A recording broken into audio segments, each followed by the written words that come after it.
We're friggin' nobodies. We're Jacob and Noah. We're friggin' nobodies. Welcome to our show. We're friggin' nobodies. We don't know much. We're friggin' nobodies. We're old and out of touch. What were we doing? Hey, we're friggin' nobodies. We're Yeah. doing. Oh, hey, hi. Art is more important than the artist. Yeah. Okay. Yeah. Art is more important than the artist. Yeah. Even if your artist is a reprehensible, terrible person. Yeah, my favorite writer in the world was accused of being a Nazi collaborator and an anti-Semite. My favorite painter ran the Reichstag. No, I didn't like Hitler as a painter. He's not a very good painter. No. I mean, he's okay. Yeah, he's better painter than I am. Yeah, big deal. But the point is, if he was a great painter, well, I don't know about Hitler's pretty bad, though. He's still better than either of us. As a painter, I want to clarify that. This is not about separating the art from the artist necessarily, although it's partly about that. Yeah, it is. I think there's a huge component of that. It's part of it for sure. It's part of it for sure, because you have to have that ability. If you don't have that ability, you're kind of screwed right from the get-go. Yeah, because it turns out that the people who make the greatest art are kind of like the greatest athletes. They're all kind of crazy. Well, and, Just even if they're generalize. not crazy, they might just have beliefs you don't agree with, especially if they come from a different time period, different culture. Oh, absolutely. Like whoever chiseled all those motifs in the Aztec one of sacrifices. Yeah, it's gorgeous. Yeah, amazing. But he clearly was okay with human sacrifice. Yeah, that's a tough pill to swallow. It's not the worst one, but, That's for a later episode. We're going to talk about human sacrifice later. Yeah, we're going to debate it. Yeah. I like it, he doesn't, but whatever. We'll switch halfway. We still through. get along. It's fine. Bunch of nonsense. No. The thing is that a great piece of... Okay, so I'm going to start with this. Why don't we just jump into the issue that we both struggled with for a while? What, the Bill Cosby one? Cosby right out of the gate. Okay, I stopped listening to Cosby after that. I know you did. Yeah. And I think I stood For on the about notion, 5 years. Yeah. And I stood on the notion that, look, even Cosby is a horrible, horrible person. If you listen to those albums, they're objectively funny. Everybody laughs. He built a career on it. And if you don't know what Cosby did, it's funny for people who don't know what he did. It's objectively funny in the sense, because you might say, oh, it's subjective because I don't think it's funny. But you're wrong. It's objectively funny because he made giant theaters of people laugh. And he came up in a time period when, in his early days, people might not have been showing up because they were his audience. Right? That's a modern thing. Like, Yeah. Now you go see a comedian, you can check them out on YouTube or whatever. But back in those times, they might not have known who he was at all. So you had to have the skills to make a random room of people laugh. Now, if you can do that, you're objectively funny. Now, some people might not find it funny. Doesn't matter. They're outliers. Yes. They were making a big crowd of strangers laugh. So they're You objectively get funny. 90% of the people laughing in a theater, you're funny. That's it. I hate Dane Cook. Doesn't mean he's not funny. He was making whole theaters of people laugh. He was making stadiums laughing. I didn't get it. But he's funny. I heard a special and there was 2 jokes I liked. So there's about 3 minutes of material I liked altogether. I'm not keen on Russell Peters. He was the richest comedian for ages because everyone loved him. Yeah. So he's funny and I'm wrong. We don't get to pick that, right? Now, I happen to like Bill Cosby's style. I think he's a very good comedian. Clean comedy's tough. Happens to also be a rapist and a druggist and whatever, all these other things. A druggist? Is that what you call someone? No, a druggist is someone who makes drugs for you. I don't know That what doesn't it's called. administer them. What's someone who forces people to have other drugs? It doesn't matter. It doesn't matter. So for me, I stopped listening to him because it was a bit too much for me because his good guy dad personality was so much a part of his comedy that this notion that he was feeding people, not roofies, what's the drug he was giving them? Roofies. Is it roofies? Yeah, it was Rohypnol. And then raping them. It really clashed with the good dad image. And not in a good way. Like there's some clashes you can have that. It was a good rough. clash. It was rough. And so for a few years, I didn't listen to him anymore. And Noel kept saying, even though he's generally more sensitive about this stuff than I am, he kept saying that he's still a good comedian and you shouldn't just stop listening to his comedy because of that. So it took me, I'd say, about 5 years. Yeah. 5 years. And I had just bought his newest album just before this happened, right? So he put out an album, I don't know, maybe a year before this happened. Jacob, probably you suffered the most. I suffered the most. Yeah. That's definitely true. I was listening to it on Roofies. It wasn't my fault. Yeah. Didn't remember it, but you knew it was funny. Anyway, so 5 years later, I put the album back on, and I'm listening to it, and it's a good album. It's not a great album, but it's You good. must have been 60 at that point, or older when that album came out. His newest album. His newest album, I would have been 40. Are you insulting my age? No, I'm insulting his age. Oh, he must have been 60. Yeah, maybe even older. Anyways, He was an old man when he put the album out, and so he did this technique on that album where he trained the audience to finish his sentences for him. So he'd say girl, and they'd all say friend, because they knew he meant girlfriend, right? And there was a bunch of these little tactics he was using. Certain words he would say, the audience knew to reply with he'd say X, they'd say Y. And he trained them to do that. And then partway through the special, his punchline is them saying the Y, right? So he'd say X, they'd say Y. That's the punchline. He trained them to deliver the punchline for him, and then they would laugh. Yeah. And I thought, oh my God, that is a high level skill. Whether I want to like him or not is irrelevant. That is Pavlov. Crazy hard to do. It's hypnotist of ladies, and it's groomers. He's good at what he does. He understands the human condition, which makes him a great comedian. It also makes him a great rapist. Now, I wouldn't go out of my way to support those people. So, for example, I'm not buying any new Neil Gaiman stuff right now. Mm-hmm. Right? I'm not going to go out, but I already have all of the Sandman comics. I have his Greek Norse mythology thing, not the book that he wrote, but the one that P. Craig Russell did the comic art for, which I think is, even I know P. Craig Russell. He's fantastic. Yeah. So that was a really great collaboration, I thought, because it suited the comic format, and I thought it was better than his. Because I also have the Norse mythology just in prose, which I think is it's not Neil Gaiman version, but. The comic version was great. So I already have a bunch of Neil Gaiman stuff. I have a couple novels, Coraline and a couple others as well. And they're still good. I still like them. Funny enough, I have a book of myths, Greek myths, from Stephen Fry. Stephen Fry. I thought that was going to come up. Yeah, that's well done. Yeah. Yeah, it's also a Gaiman thing. He tells them how we used to tell them. Yeah, but it's all colloquial. Yeah. But I didn't really want that. No. I wanted to want it, but I got it. And it's okay. You're better off just reading the originals. Yeah, and I do like Stephen Fry. Yeah, he's great. I've read. I love him too. I've read a couple novels of his fiction. Is it him and Hugh Laurie that work together? They did the one where the two psychiatrists, you can't tell which one's actually the psychiatrist. He starts saying something, and the other one's like, "Oh, so you got that affliction where you think you're a psychiatrist." And was that on a bit of Fry and Laurie? Yeah, I think it was. Okay, because they also did Blackadder together. They did a bunch of good stuff. They did Jeeves and Wooster together. Yes, Jeeves and Wooster was great. Was quite good. But regardless, that's not important. That's a side point. The issue is I think Stephen Fry is trying very hard to be a good person, and there's no black mark on anything that he's done. But in his doesn't personal help life. his art. It doesn't help his art. Yeah, it doesn't. Neil Gaiman, I really enjoyed a lot of it, and it turns out he's a bit of a creep. A lot of a creep, probably. Yeah, well, a lot of a creep. I'll give you that. So be because he's still alive, I'm not going to go out of my way to support new stuff he puts out or buy anything else because I know he's going to get the money. But I'm still going to enjoy what I have. I'm not going to throw it away or burn it or stop reading it. None of those things are going to happen. If I want to read Sandman again, I'll read it again.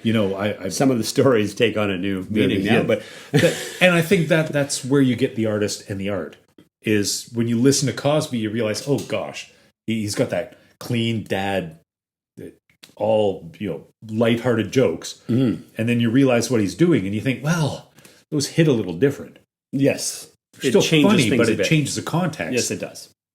And what changed for me a lot was I stumbled across some forum that was talking about sci-fi writers, right when sci-fi was popular, for me in the 60s, 70s, and 80s was when I was really heavily reading it, and the authors that were doing questionable things. Oh, yes, some of them were pretty bad. Oh, they were very bad, and it was 90% of all the authors that I was reading. It's like this is depraved. Piers Anthony is a real creep, hardcore creep. He's a bit of a creep. The dude, the Orson Scott Card, bit messed up. There's some messed up people. Even Isaac Asimov, not that straight ahead, clean of a guy.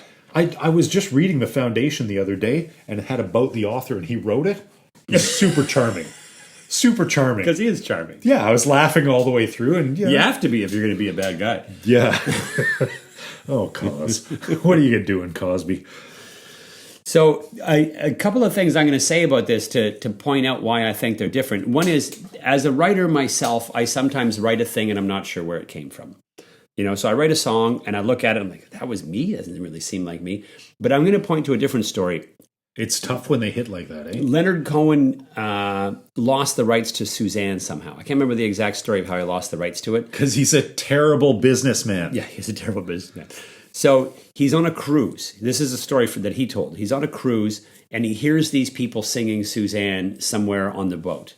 And he thinks, oh, wouldn't it be funny if when the song ends, they look up and there's Leonard Cohen singing it with them. So he goes over and he joins these people. It would be funny because he's a terrible singer. And I like his voice, but whatever. Nobody wants that at a campfire. They wouldn't hire him as a singer, I suppose. Or on a boat. So anyways, he goes over and he joins them. They're all drinking wine and singing the song together. And he joins them and he's singing the song as well. He said the song ends.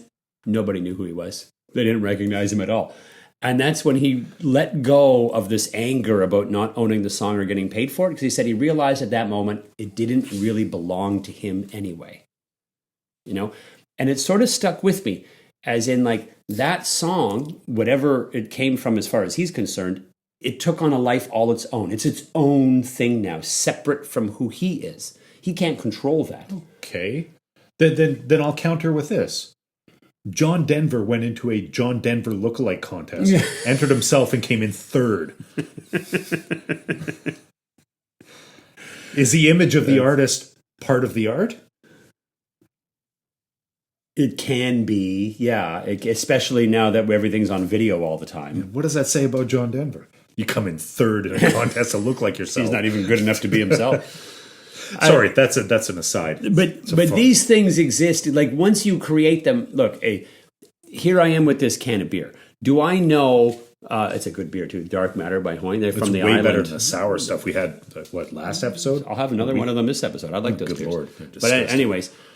How do I know that this can of beer, like, there wasn't a pedophile on the line somewhere involved in making this beer? How do I know that the Unibrow dude, brewmaster, wasn't a bad guy? The Unibrow dude, Robert Charlebois, the who made Quebecois folk singer. Yeah, I like him. Yeah, did he do something bad? No, he was a huge separatist. Yes, I know. He was a huge separatist. I don't mind that. No, I don't mind that either. Bad. But somebody might take offense at it. It's good beer. Some people would, and we can't get it in BC anymore.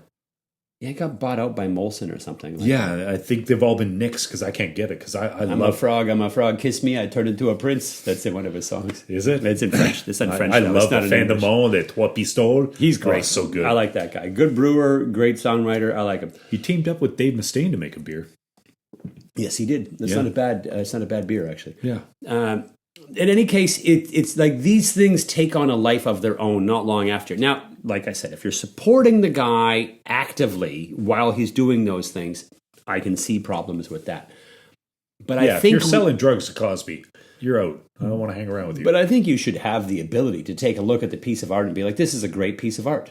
Yes. Just like I could say this is a great beer. And I don't know if there's good or bad people on the beer line. Like, it's just another thing that was made. And with art, we're like real picky about it because we look at the artist and we get unhappy with who they are. But with all the other things that come into our house, we don't seem to make a fuss. It's such a frustrating... It's a frustrating moral and ethical stance to take when... If you came to it lately, if someone came to you right now and said, you should really listen to Bill Cosby because he's really funny. And the only thing you'd ever seen was the news. Yeah, about Bill Cosby. That's a hard sell. That's a hard sell, yeah. And so you get just terrible people in history making things that are amazing. Mm-hmm. Like, if you want to go see the pyramids, and you think this is it's stunning. It's 400 feet tall. Just the epic structure, the size of it. Mm-hmm. It's inconceivable. And you realize, it was all made with slaves. Well, I heard they were paid with meat and whatnot. They weren't really slaves, but nonetheless, you got to feed them. Nonetheless, yeah, they weren't lining up. It's irrelevant. Nobody put on their resume pyramid maker. It was just made as a giant mausoleum for one super powerful dude. Yeah. So there's a lot of human endeavor and effort that seems to be for one, God King, whatever it is. And you look at it and you think, this is stunning. Sometimes it's the time thing. Like the wound is too fresh, you know? Yeah. So I see a lot of people bitching about Mount Rushmore. Oh, Mount Rushmore, it's evil. These white colonists came over here and took over the land. And you know the story. You probably do too. And the thing is, I've thought to myself before, is like, well, if it was 1,000 years old, you wouldn't care. But because it's only a few hundred, or is it even a few hundred? It's like 100? I don't know how old it is. I don't think it's that old. Maybe it was finished in the 60s even. I don't know. But because it's fresh and the wounds are fresh and we know natives who were affected by colonialism and whatnot, suddenly it's problematic all of a sudden, right? I was there. But if it was 1,000 or 2,000 years ago, like if you're looking at an Aztec piece like you were talking about earlier, suddenly nobody has those issues, right? Yeah. So I was at Mount Rushmore, and what I noticed... Is it impressive in real life? It sort of is. That's near the Trail of Tears? It's so built up that it seems like a tourist trap, because it is. Yeah, of course and you go there and you walk up and you stand it and you look at the 3-4 heads and you look down, and all they did was chip all the rock and send it at the bottom, so you can see all the broken piece of rock piled up at the bottom. That's just pretty funny. little. And just down the road, they have Crazy Horse. Yeah. Which they've been working on for years. And Crazy Horse is a way more impressive endeavor. It's not even close to finished. But what they did was they saw what was happening around Mount Rushmore and said, we're going to find a mountain that's not going to disintegrate in the weather. Right. Because that's what's happening at Mount Rushmore. Because they learned. Yeah. And then they started building Crazy Horse. It was a weird setup. It looks like it's going to look pretty amazing when it's done. Yeah. It's going to be ages, though.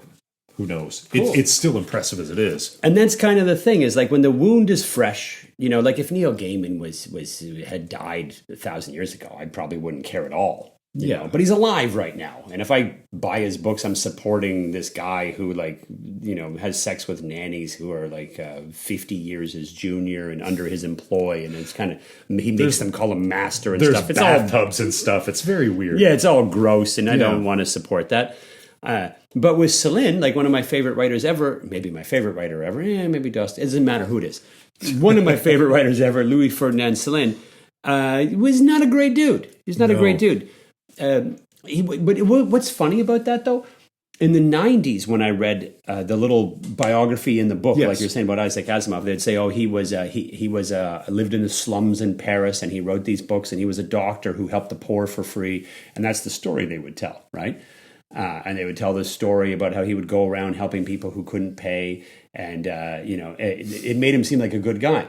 And now when I buy one of his books, because he put out a new book recently, even though he's been dead for 50 years. He didn't. It was the manuscript was stolen from him. They waited till his wife died, and then they published it so that he wouldn't get his wife wouldn't even get the royalties. Publishers put it out. It's pretty slimy what they did, but they justify it by saying he was a bad guy. But now when you buy a new book from him, it'll say infamous anti-Semite. Never said that before. Used to say that they don't even mention that he used to help people for free as a doctor. All the nuance is gone, right? It's like before they were saying he was a good guy, and like when you read further, you'd realize, oh, there's those anti-Semitic pamphlets. They call them pamphlets. They're like 500-page books. They're not pamphlets. Yeah. And you could read about them and find out about them. They're not lighthearted reading. No, they're not. Pretty intense. They're pretty. You try to read Bagatelle, Purim Massacre. Good luck getting through that thing. If you like ellipses, you're going to love Celine. I think his writing's great. But you know, I enjoyed it as well. It's what's kind of nice about it is that someone like that who's canceled, for lack of a better word, years later, and it's hard to be canceled if the publishers are putting out your books and waiting for your family to die. But they just won't teach him in university or write about him nice. Although, hey, he got good reviews in The Guardian and The New Yorker when War came out recently. They still gave him good reviews. Even there'd be like, oh, it's problematic because he's a bad guy, but they gave him good reviews. Why? If he was alive today, I bet you they wouldn't do it. I don't think that's true. But because he died in the 60s... I don't think that's true at all. They don't mind. No, I think if they think it's going to make money, they'll give him... Well, look how quickly they turned on Louis C.K. Yeah, he was getting great reviews. Yeah. And even that movie that he was about to release when the scandal happened, I Love You, Daddy, or whatever, which does sound a little creepy, it was getting really good advance press, and then the allegations came out, and it was getting bad press. I don't like to throw the Same word, movie. Yeah, I don't like to throw the word witch hunt around, but that was making more money than Louis C.K. was going to. Everybody saw an opportunity to chisel a piece off. They did it all the way down to Aziz Ansari and his terrible date. Yeah. They just went after everyone for as long as they could until it couldn't make money, and then all the Me Too stuff just dried up. Yeah, well, it's dead now. Louis Ferdinand Celine. Sidney Sweeney killed it. That's what the internet tells me. Yeah, Louis Ferdinand Celine. Nobody cares about that, and he's already got a pedigree as a good writer. Yeah. When Louis C.K. comes out with a new special, they're going to say it's good, and they'll publish it because there's money to be made. Well, but like Andy Richter from Conan, who, by the way, he was the head writer for that show for a long time. Andy Richter. Sorry, I thought you meant Andy Dick, and I thought there's no way that dude comes back. So Andy Richter saw his new special and was like, this is horrible. He hated it, right?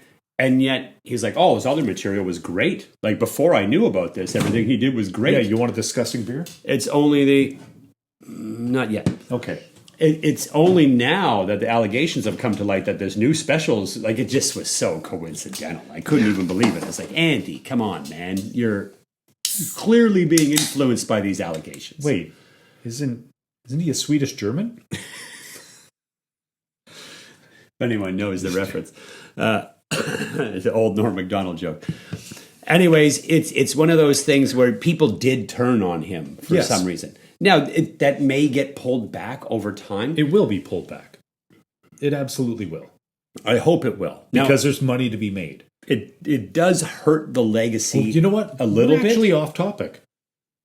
Art to artist. Yeah. Separating the art from the artist. Like, I still find this special good. Now, he's a weird example because it's not bad enough. Like, Neil Gaiman's bad enough that I'm like, I have to now do this. Cosby was bad enough. And Cosby's bad enough that I have to do it too. But you did it for 5 years and then I jump back in. Yeah. So I think the fresh wound does make a difference, especially if your artist is alive. But I don't know that Mozart was a decent fella.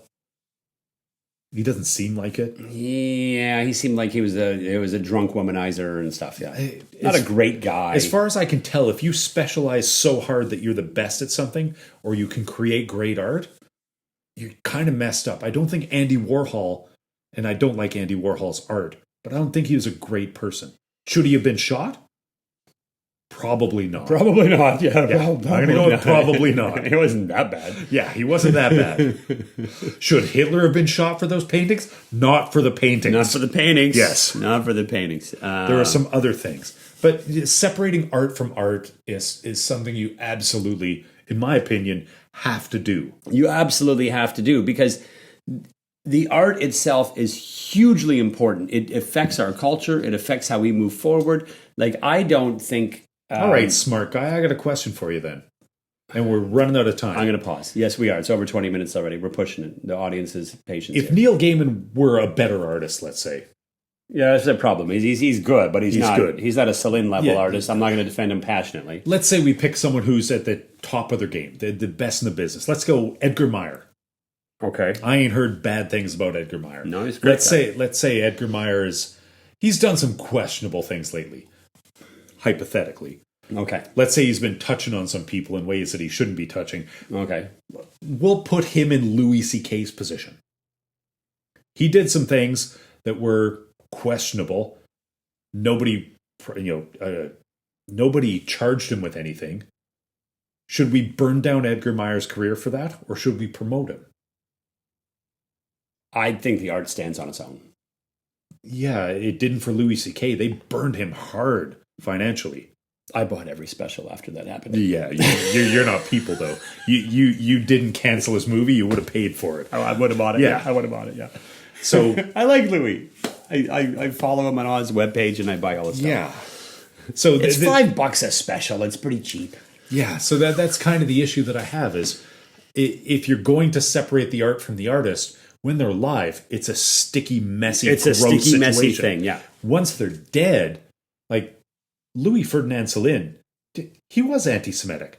Yeah, but that was I think that was a subset of him hating people in general. Yeah, he was mostly misanthropic. Yeah, he didn't like anybody. Yeah. And he says as much to Milton Hindu and the Crippled Giant, by the way, in case you're wondering. Yeah. So He freely admitted to being anti-Semitic as a subset of being anti-everybody. Yeah, and Which he hated monotheism, and Judaism was the beginning of monotheism in his mind, and maybe in reality. Oh, you're becoming an apologist now, are you? No, I'm kidding. I mean, whatever. Go ahead with your apology. So he blamed Judaism an awful lot for starting this monotheist thing, which he thought was bad. Yeah. But he also said it was a better answer than atheism, and he hated that answer too. well, now I don't like him. He should be. He was just a bitter, miserable guy. So the Guardian, But his craft was so yeah, good. the Guardian and the New York Times, knowing full well all of the accusations, The New Yorker, against him, yeah. the New Yorker came out and said, "Hey, you know what? Great book." Mm-hmm. So kudos to them for being able to separate the artist from the art. For a guy who's been dead for 60 years. That's a lot easier. Yeah, yeah. Especially when he made up weird conspiracy accusations that people deliberately stole his novel just to get to him so they could publish it on their own. And everyone called him crazy until he died. And then his wife died. And then the people who stole it published it so they could get all the money. It turned out he was right about that. I know that was crazy. I couldn't believe it myself. I thought he was crazy too. I read the final trilogy, Castle to Castle, Nord. I thought for sure he was just being a crazy ranter. I didn't think that was going to turn out to be. For 20, 30 years, I thought that those books will never happen because they never got written. You're lying. And then they came out. Yeah. And that they shocked were good, me. Apparently. Well, the first one, I don't know. Apparently there's more. We'll see what happens. I don't know Well, what I'm else. not going to France again to get you an advance copy. It was nice. Yeah. I appreciate that. Good Lord, I don't know 26 if there's minutes. much else to say This is our about longest this episode ever. since we started the new format. We had ones that were longer? Oh, yeah. Our first season was brutal. I don't know how anybody sat through I it. don't think anybody did. I know I didn't. Kudos to you for that. Yeah. Good job, people. I didn't go back. I like you. You're my people. Anyone who didn't watch our first season, good on you. Awesome. Yeah. So, anyways, do your best. Don't support a jackass that's still alive, but if the art itself is good, try to realize, like Leonard Cohen did, that you can let that go and the art can exist in and of itself. Art is important for our advancement of our culture and our morals, and sometimes those things come from people who aren't perfect. And if you are not going to support, but you still want to take part, feel free to pirate.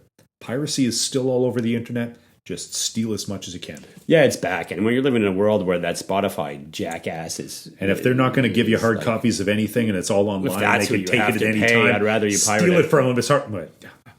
Like, if you want to pirate my music, you know what? Just write me an email and I'll send you all the files. I don't really care. It's not a big deal. I'd happy that... I would say the same thing about them stealing my poetry, but it doesn't exist online. Well, It's some not of the very good. songs he wrote lyrics to. I'll give you those too. Yeah. Free of charge. Man, I don't care. All right. Not a big deal. Maybe a bit of charge. Anyways, appreciate art, love art, and don't worry so much about humans. We're flawed and complicated, messy creatures. But even shitty people can make good things. You should worry about the gods, especially the sun god. It's the one that's going to kill us all in the end. Okay, I'll go with that. Yeah. Cheers. Love you guys. Take care. Have a great week.